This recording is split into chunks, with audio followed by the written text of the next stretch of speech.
राष्ट्रीय कांग्रेस पार्टी की स्थापना के 138 वर्ष पूरे होने के अवसर पर 28 दिसंबर को नागपुर के दिघोरी रोड स्थित विशाल मैदान में कांग्रेस महासभा का आयोजन किया जाएगा।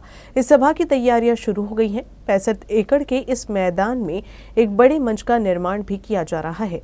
शनिवार को कांग्रेस प्रदेशाध्यक्ष नाना पटोले ने तैयारियों का जायजा लिया। इस दौरान उन्होंने कहा कि हम हैं तैयार इस स्लोगन के साथ पार्टी इस सभा के माध्यम से कार्यकर्ताओं में एक नया जोश और उत्साह भरेगी। मोठ्या प्रमाणात या ठिकाणी गॅदरिंग होणार, कारण की आमचे सगळे राष्ट्रीय नेते या ठिकाणी येणार आहेत। स्थापना दिवस या ठिकाणी साजरा केला जातो आहे, त्यामुळे एक मोठी गॅदरिंग या ठिकाणी होईल आणि हे देशाचं मध्यवर्ती भाग आहे आणि हम है तैयार असं या कार्यक्रमाचं स्लोगन आहे।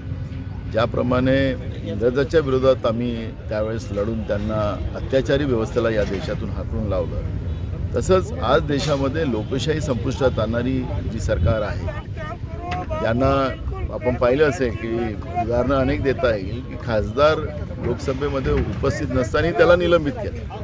म्हणजे विरोधकांना